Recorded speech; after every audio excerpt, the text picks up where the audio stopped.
Yala kunyumya yakawuzi katono. Fobite mozi.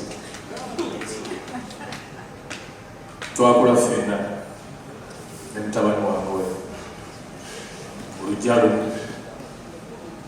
mwanyina zina batanzi omwana owokuna mujaba kitange azaala Haruna Mubiru. So si byakwesibako Haruna Mubiru musaayi bwana. Twakula ne tutuuka we tutuuse ensi neetugabana.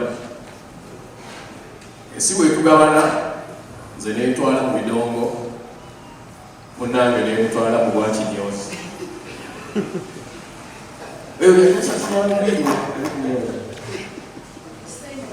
Mu Kisenge ekituufu. Kakati munnange oyo bwe nfunamu ku kasente nga munnange talina na byuma bisala mu Kisenge awo nga konvinya awo tulina we tulina akapoloti kaffe akafamira awo. Omukulu ono bwe twakufunira akasenge ng'abeerawo mu Kisenge wakati awo era wasalira ki nviiri. Era wenzija okumanya mashini emu gye mmanyi esala enviiri linnya lyayo Supertaper gye yammanyanga nanga kojja mulira Supertaper ngenda kukola sente mu Kisenge nezijukira nga banagula bbiri wali agalakola saaluni naawe Kisenge. Kakati nengula Supertaper nenzimuwa mutabani akole ki akole kuba twesuubiza nti ffenna tuyiye twajja ku kibuga kuyiya sente.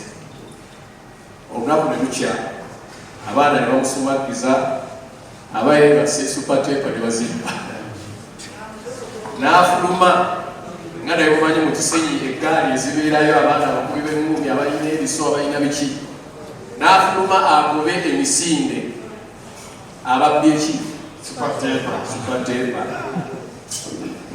nga mu bintu bibiri ate bw'anaŋŋamba nti nno Supertaper bazikoze ki ate naye ng'alaba obulamu nga bukoze ki. Bwe yanyumiza emboozi eyo nze ebirowoozo byange byagenda walala ye mukulowooza nti kuba nanyiiga nalowooza ne ŋŋamba omwana wa mwannyinaze mu Kisenge yafulumya ekiro n'agoba abavubuka abalina byebalidde nebyebanywedde oba olyawo ebyali mbakambwe ekiteetaagisa najja n'atandika okumusikuzi waki. Era nzijukira lumu enamuŋoona awo waliwo olutalo abawagizi balwana.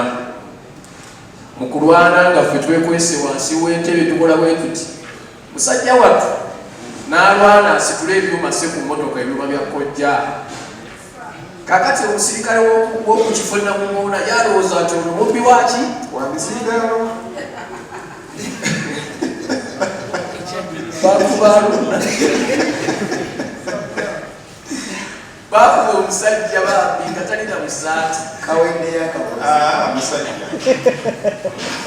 naye awo bonna nga Katonda ali mukumukola ki kumuteekateeka. Bwe yava mu kusitula ebyuma n'atandika okwogera ku drive nga bano bebula temusubwa leero gundi agenda kujja gundi temusubwa bayimbi bisakisemakula kibiki era okuyimba okuyimba ayigira ku drive ezo zeyakolanga naye nga ayagala nyo ennyimba z'abakazi ng'ayimba nyo ennyimba z'abalimi n'abatuufu bamusaasira baalyawo nga z'abayimba awo omuntu waffe ayiga okukola ki okuyimba ayiga okuyimba Haruna Mubiru. Mukama n'ayamba n'ayigamu okuyimba najja neyegattakawo ku Diamonds Production nga tumaze okuvaayo naye n'amala n'akomawo kati ng'ennyimba z'awandiika yalina ennyimba ze yali ayimba nga tezinkolera bulungi ayimba ebintu nga tebigatta eddoboozi owulira omusajja alifunye naye ng'ebigambo tebikola ki oluyimba lugeeragerero nalisaagala oba lwali luyimba kyo nali nsaaga simanyi nali nsaaga simanyi nali biki nga biri awo tebikola ki nga byamutulayufu. Twalina jjamu yaffe jamu sessioni yaffe ku ewaayi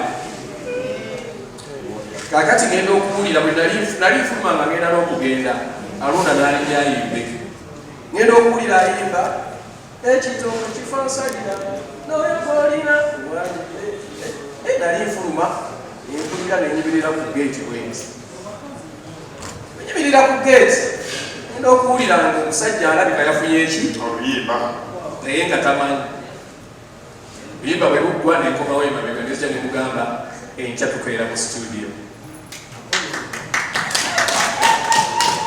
kakati mugamba enkya mutukeera mu studio ate ansibuwalirako angamba ku luyimba kikoze olulongo okuyimba nti ate nabutunze nemukuba oluyimba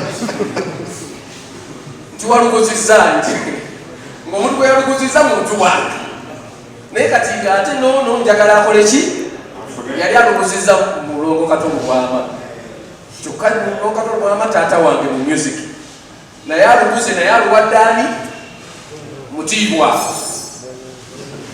Doreen Mutiibwa nga naye tebanagenda muki neŋŋamba kakati gwaluune bisigadde gwotukedde mu studio twakeera mu Dream Studio wayawe okugenda okukola oluyimba ekitooke kifaaki kifansalira mulongo nansanga misaaki wakoze eki nemugaa taata nsonyiwa naye omwana ono awokola wadde alina okuyitira era Katonda n'atuyamba okuva ku kitooke kifansalira taddala amabega